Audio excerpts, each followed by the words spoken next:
Bapak, Ibu, Saudara yang dikasihi Tuhan, salam sejahtera dalam Tuhan Yesus Kristus. Mari kita merenungkan firman Tuhan di dalam surat 1 Tesalonika pasal 5 ayat 16-18. Demikian firman Tuhan. Bersukacitalah senantiasa, tetaplah berdoa, mengucap syukurlah dalam segala hal, sebab itulah yang dikehendaki Allah di dalam Kristus Yesus bagi kamu. Kita sudah belajar bersama bahwa dalam ayat renungan kita ini, Rasul Paulus menyebutkan 3 tanggung jawab kita kepada diri sendiri, yaitu bersukacita senantiasa, tetap berdoa, dan mengucap syukur kepada Allah dalam segala hal yang akan menguatkan kita dan memampukan kita untuk lebih baik lagi dalam melayani Tuhan dan sesama. Kita juga telah belajar tanggung jawab kita untuk bersukacita senantiasa. Dan sekarang, mari kita melihat tanggung jawab kita yang kedua, yaitu tetap berdoa. Bapak, Ibu, Saudara yang dikasihi Tuhan, sebagai anak-anak terang, kita harus tetap berdoa atau senantiasa berdoa. Mengapa kita harus berdoa?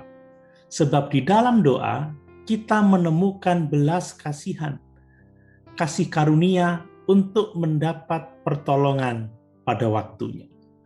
Dalam Ibrani pasal 4 ayat 14-16 dituliskan, karena kita sekarang mempunyai imam besar agung yang telah melintasi semua langit, yaitu Yesus anak Allah, baiklah kita teguh berpegang pada pengakuan iman kita. Sebab imam besar yang kita punya bukanlah imam besar yang tidak dapat turut merasakan kelemahan-kelemahan kita.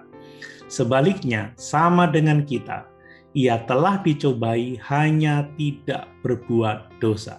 Sebab itu, marilah kita dengan penuh keberanian menghampiri tahta kasih karunia, supaya kita menerima rahmat dan menemukan kasih karunia untuk mendapat pertolongan kita pada waktunya.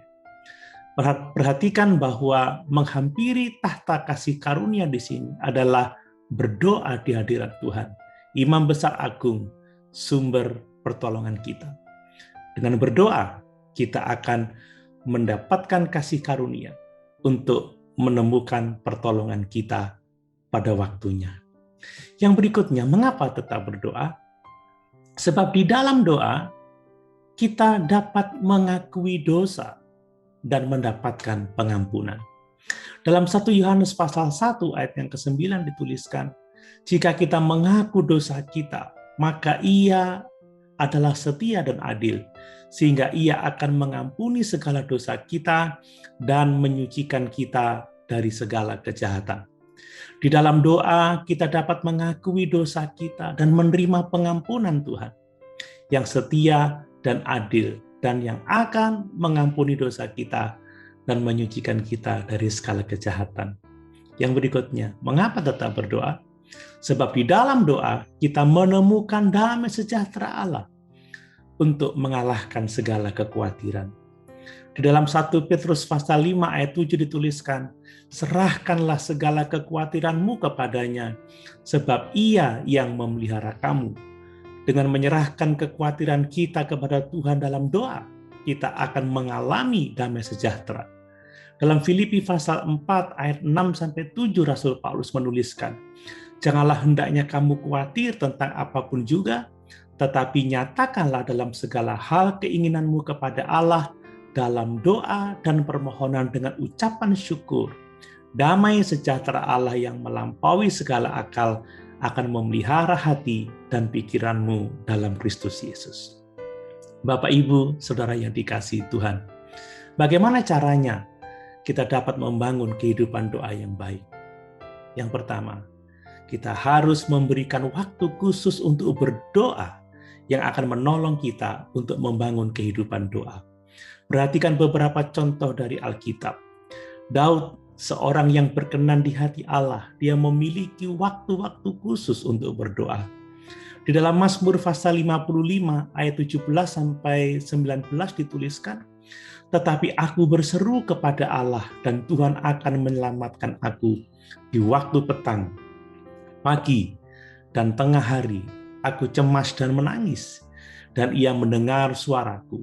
Ia membebaskan aku dengan aman dari serangan terhadap aku, sebab berduyun-duyun mereka melawan aku.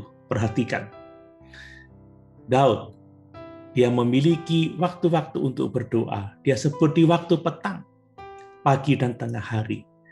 Dia menghadap hadirat Allah untuk menyampaikan permohonannya. Yang berikutnya, Daniel, seorang yang sangat dikasihi Allah. Dalam Daniel pasal 6 ayat yang ke-11 dituliskan, demi didengar Daniel bahwa surat perintah itu telah dibuat, pergilah ia ke rumahnya. Dalam kamar atasnya ada tingkap-tingkap yang terbuka ke arah Yerusalem. 3 kali sehari ia berlutut, berdoa serta memuji Allahnya seperti yang biasa dilakukannya. Daniel punya waktu-waktu khusus juga untuk berdoa. Dalam sehari 3 kali ia berlutut berdoa, memuji-muji Tuhan. Dan itu adalah sesuatu yang biasa dilakukannya.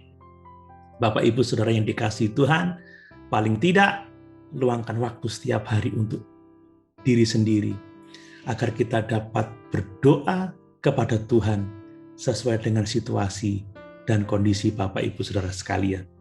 Buatlah waktu khusus untuk bersama dengan Tuhan Yesus. Haleluya! Tuhan Yesus memberkati.